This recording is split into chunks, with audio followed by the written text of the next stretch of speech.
कोशिश करें।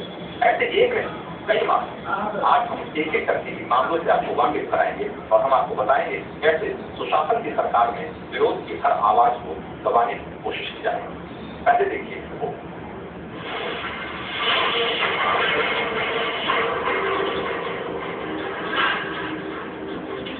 सुनने में आपको अजीब लगे और हैरानी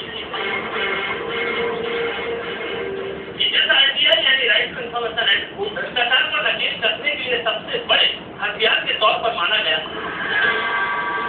और जिसके इस्तेमाल में कई घोटाले भी उजागर हुए, उसे आरटीआई के जरिए अपने हक की आवाज उठाने वाले 6 लोगों के खिलाफ एफआईआर दर्ज कर दी गई और एक को जेल की सलाखों के पीछे घुस दिया गया। और ये सब हुआ सुशासन बाबू के बिहार के समस्तीपुर से। लाभ मिला जनता को, लेकिन जनता को कुछ मिल नहीं रहा था। इस वजह से हमने सूचना का अधिकार का पहले प्रयोग करते हुए अधिकारियों से जानकारी मांगा। उसके बाद उस समय से बहुत बड़ा धमकी दिया गया।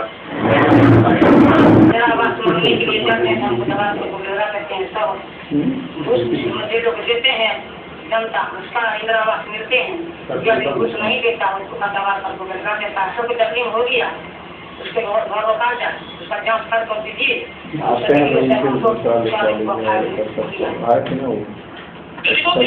योजनाओं में हो रही खसूट से ये लोग आंधी डाल चुके थे। अधिकारियों ने जब कोई सुनवाई नहीं की तो इन लोगों ने आरटीआई का इस्तेमाल कर इंसाफ पाना चाहा। इंसाफ भी मिला, आरटीआई के तहत कुछ जानकारियां मुहैया कराई गई, लेकिन इस जानकारी के एवज में भ्रष्ट अधिकारियों ने हक की आवाज उठाने वालों के खिलाफ ये आरोप लगाया कि सभी ने सरकारी काम में खराचारी। लिहाजा इन अधिकारियों ने सभी 6 लोगों के खिलाफ मामला दर्ज करा दिया। हालांकि अधिकारी अब इस बात से मौका रखे। इस तरह की बात बिल्कुल गलत है और निर्धारित की गई थी। उसमें लोगों ने व्यवहार पैदा किया, जिसके आरोप में उन लोगों पे कार्रवाई की। जैसा आरटीआई पूरे देश की ताकत बना, वैसा ही कुछ समस्तीपुर के गांव के लोगों ने भी आरटीआई को अपनी ताकत समझा। लेकिन इन्हें क्या मालूम था कि आरटीआई भी इनके गले की फाड़ कर जाए। अब उम्मीद है कि सुशासन बाबू तक एक खबर पहुंचे और भ्रष्ट अधिकारियों पर सख्त से सख्त कार्रवाई हो। इंदिरा आवास श्रद्धांजलि की शिकायत जब ये लोग किए तो इनके खिलाफ थाने में मामला दर्ज करा दिया गया। लेकिन आश्चर्य की बात है कि इसी पंचायत के पूर्व मुखिया के खिलाफ गबन का मामला वर्षों पहले दर्ज किया गया था, लेकिन वो आज खुलेआम घूम रहे हैं। तो इस सुशासन में आप देख रहे हैं किस तरह गरीब को सताया जा रहा है। नीतीश कुमार होगा समझते बिहार को ये हाल है बिहार का, जहां पर की आरटीआई को लेकर के, आरटीआई की कामयाबी को लेकर के जाने कितने वोट दिए गए हैं। सरकार ये दावा करती है कि देश में अगर आरटीआई को सबसे पहले और सबसे बेहतर तरीके से लागू करने का अगर किसी को श्रेय जाता है तो वो है बिहार सरकार को। बाकायदा जानकारी के नाम से एक कॉल सेंटर बनाया गया है, जहाँ पर लोगों को हरास किया जाता है, उनको प्रताड़ित किया जाता है, अलग अलग मुकदमों में फंसाने की कोशिश की जाती है। ये ऐसा पहला मामला नहीं है। तो समस्तीपुर में जो रिपोर्ट हमने आपको दिखाई, ऐसा पहला मामला नहीं है बिहार में जबकि जानकारी मांगने वालों को प्रताड़ित किया गया। इसके पहले भी इस तरह की चीजें आती रही है। हम आपको बताते हैं कि अभी पिछले दिनों कुछ और भी मामले इस तरह के आए थे। हम आपको दिखाते हैं कि वो कौन कौन से मामले थे जिसमें कि इसी तरीके से सूचना मांगी गई थी और उसके बाद उन्हें प्रताड़ित किया गया। हम आपको दिखाने की कोशिश करते हैं। हम आपको बताते हैं कि केस नंबर पहला जो था नाम चंद्रदीप सिंह था। इन्होंने बेटे और बेटी की हत्या के मामले में मामले में जानकारी मांगी थी, हत्याकांड की जांच की रिपोर्ट मांगी थी कि कैसे जांच की गई है। इसका नतीजा यह हुआ कि इनको रेप के झूठे मामले में फंसा दिया गया। ये केस नंबर 1 है जिसकी हम बात बता रहे हैं। हम आपको 3 केस इसी तरह के 3 और मामले बताते हैं। केस नंबर 1 की हमने बात आपको बताया। केस नंबर 2 की बात सुनिए। केस नंबर 2 शोभी राम, इन्होंने दबंगों पर जमीन कब्जे को लेकर के जानकारी मांगी थी दबंगों के बारे में, लेकिन ये जब इनका नतीजा ये हुआ कि इनके ही घर से बेदखल कर दिया गया। इन्हें जानकारी तो नहीं मिली, इन्हें अपने घर से जरूर बेदखल होना पड़ा। इसी ढंग से तीसरा मामला जो है उसके बारे में हम आपको बताएं कि तीसरे मामले में भी जो प्रकाश राय नाम के शख्स ने प्रधानमंत्री रोजगार योजना के तहत दिए गए लोन की जानकारी मांगी थी, लेकिन 29 दिनों के भीतर इन्हें जेल भेज दिया गया। तो हम आपको इस तरह के ऐसे हम इस तरह के मामले लगातार उठाते रहे हैं, हम अपने दर्शकों को बताते रहे हैं और सरकार को चेताते रहे हैं कि असल में जो RTI कानून है उसका किस तरीके से खुलेआम उल्लंघन हो रहा है, किस तरीके से उससे कई बार लोगों के प्रताड़ना का हथियार बना दिया गया है। इसकी बातचीत के तौर पर हम दिखाते रहे हैं आपको। लेकिन आगे बढ़ने से पहले हम आपको एक और रिपोर्ट दिखाना चाहेंगे। एक और हम रिपोर्ट आपको दिखाते हैं कि कैसे पहले भी इस तरह के मामले आते रहे हैं और कैसे सूचना आयोग जो है राज्य सूचना आयोग सूचना देने के बजाय, जानकारी मुहैया कराने के बजाय ऐसे मामलों को कोर्ट में धकेलता रहा है, कोर्ट में धकेलता रहा है। रिपोर्ट हम आपको दिखाएंगे।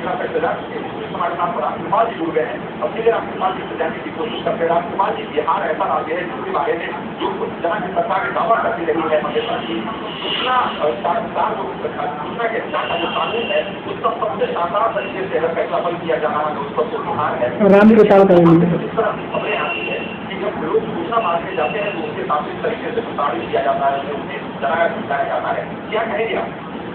देखिए, बिहार में सूचना के अधिकार का जो कानून है उसकी धज्जियां उड़ा दी गई है और उसको खुद से कर दिया गया है।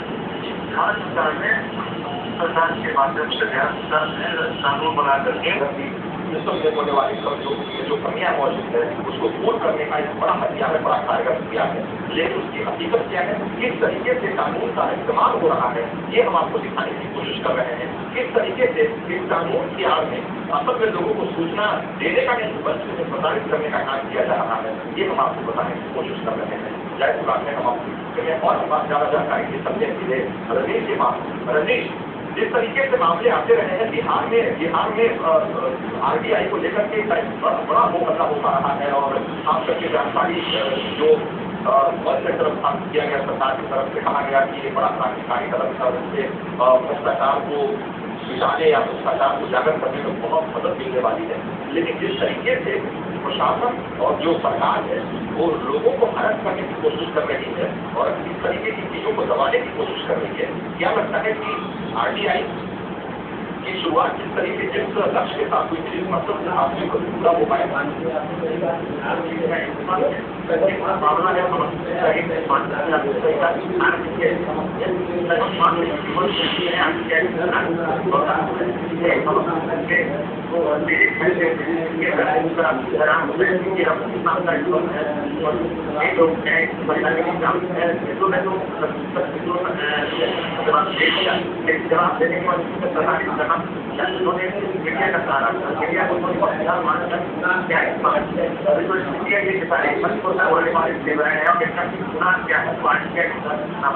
बिल्कुल, लेकिन क्या वीडियो के खिलाफ कोई कार्रवाई की बात कही जा रही है? कुछ ऐसा हो रहा है कि जहाँ तक जारी है